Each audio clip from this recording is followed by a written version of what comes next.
हमारे खुदावंद यीशु की अंजील मुकद्दस लूका के मुताबिक उसका 21वां बाब 12 से 19 आयत तक। एक दिन यीशु ने अपने शागिर्दों से कहा, लोग मेरे नाम के सबब से तुम पर हाथ डालेंगे और सताएंगे और इबादत खानों और कैद खानों में ले जाएंगे और बादशाहों और हाकिमों के सामने पेश करेंगे और ये तुम पर शहादत के लिए आएगा।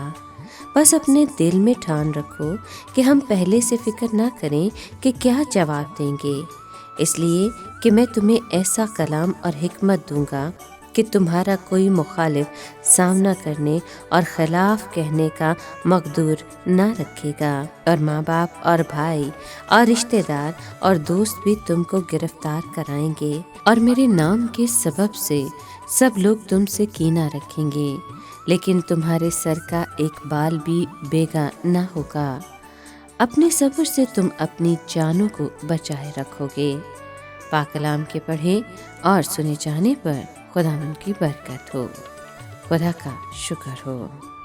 अजीज दोस्तों, आज के कलाम में हम उस दौर का बयान सुनते हैं जो इस गुफ्तगू और बड़ी मुसीबत के आयाम का दरमियानी हिस्सा है।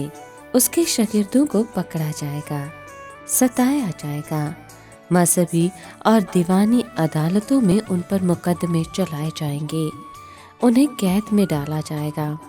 उनको ये सब कुछ नाकामी और अलमिया मालूम होगा, मगर दरअसल खुदावंद गालिब रहेगा और उसको शागिर्दों के लिए गवाही देने का मौका बना देगा। इसलिए उन्हें ज़रूरत नहीं कि पहले से अपने दफ़ा की तैयारी करें।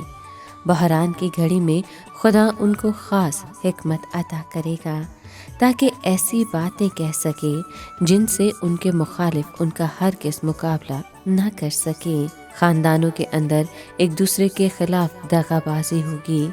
गैर निजात याफ्ता रिश्तेदार ईमानदारों को धोखे से पकड़वा देंगे, बल्कि बाज़ को मरवा डालेंगे क्योंकि वो मसीह की खातिर साबित कदम होंगे। लेकिन मसीह यीशु ने कहा कि तुम्हारे सर का एक बाल भी बेका न होगा।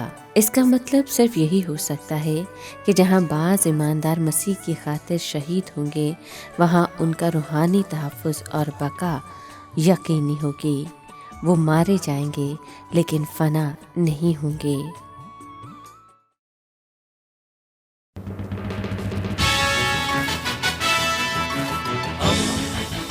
दोस्ती का पैगंबर, रेडियो वेरितास एशिया।